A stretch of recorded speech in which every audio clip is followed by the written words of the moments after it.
కేంద్ర రాష్ట్ర ప్రభుత్వాల ప్రజా వ్యతిరేక విధానాలను నిరసిస్తూ సెప్టెంబర్ 1న ఢిల్లీలోని రామ్లీలా మైదానంలో సిపిఐ ఆధ్వర్యంలో నిర్వహించే బద్లావ్ జరూరీ హై కార్యక్రమాన్ని జయప్రదం చేయాలని సిపిఐ పులివెందుల ఏరియా కార్యదర్శి వెంకట్రాములు పిలుపునిచ్చారు. ఈ కార్యక్రమంలో సిపిఐ పులివెందుల పట్టణ నాయకులు సుబాన్ బాషా, నరేంద్ర తదితరులు పాల్గొన్నారు.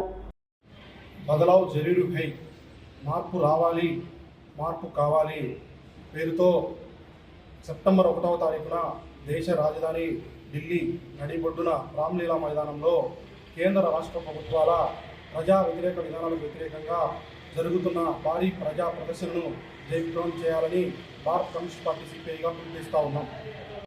మోడీ పాలనలో మోడీ అధికారంలోకి వచ్చినప్పటి నుంచి చేస్తూ నిరుద్యోగులను, విద్యార్థులను, ప్రజలను, రైతులను, అన్ని వర్గాల ప్రజలను మోసం చేస్తూ పాలన కొనసాగిస్తూ ఉన్నారు.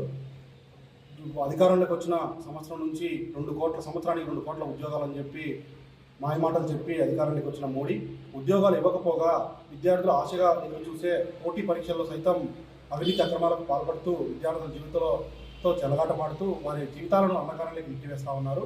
అదేవిధంగా ఏదైతే పోటీ పరీక్షలే కాకుండా ఏవైతే ఉద్యోగాల కోసం అభ్యర్థులు రాసే పరీక్షలు అయితే ఉన్నాయో వాటిల్లో అవినీతి అక్రమాలకు పాల్పడుతున్నాడు.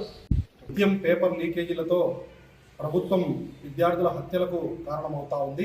మోడీ ప్రభుత్వం రైతు వ్యతిరేక నల్ల చట్టాల దగ్గర నుంచి కార్మిక వ్యతిరేక లేబర్ కోడ్ల దాకా ప్రజా వ్యతిరేక విధానాలను అవలంబిస్తూ ప్రజల సంపదని కార్పొరేట్ కంపెనీలకు కట్టబెడుతూ వారి సేవలో తరించిపోతూ ఉంది. ప్రజలను ప్రాంతాల పేరుతో, భాష పేరుతో, భావం పేరుతో విభజించు పాలించు అనే నిదానంతో మనుస్మృతి అమలే ఎజెండాగా రాజ్యాంగ హక్కులను, రాజ్యాంగాన్ని కాలరాస్తూ పరిపాలన మోడీ ప్రభుత్వానికి అడుగులకు మడుగులొద్దుతూ ఈ రాష్ట్రంలో రాష్ట్ర ముఖ్యమంత్రి చంద్రబాబు నాయుడు, రాష్ట్ర ఉప ముఖ్యమంత్రి పవన్ కళ్యాణ్ ఈరోజు మాట్లాడుతూ ఉన్నారు. మోడీ దేశంలోని యువత ట్రోల్ చేస్తే వారి కళ్ళల్లో కన్నీళ్లు తిరుగుతున్నాయంట. నిత్యం కరువులు, వలసలు, ఆత్మహత్యలతో అల్లాడిపోతున్న రాయలసీమ ప్రాంత ప్రజలను వాళ్ళ బాధలు చూస్తే మీకు కళ్ళు కనీసం చెమర్చలేరా అని చెప్పి అడుగుతా ఉన్నాం.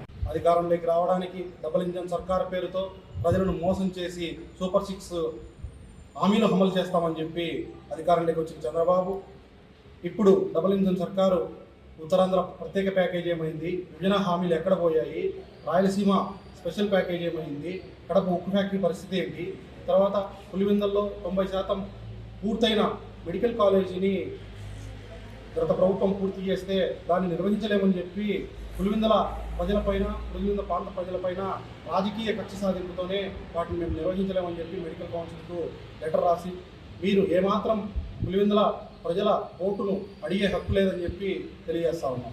చూస్తున్న ప్రభుత్వాలకు బుద్ధి చెప్పాలంటే ప్రజలు, యువత, నిరుద్యోగులు సంఘటితం కావాల్సిన అవసరం ఉంది. ఈ సిపిఐ ఆధ్వర్యంలో జరిగే ఈ ప్రజా ప్రదర్శనకు మద్దతు పలకాల్సిన అవసరం ఉందని చెప్పి తెలియజేస్తూ పిలుపునిస్తా ఉన్నాం.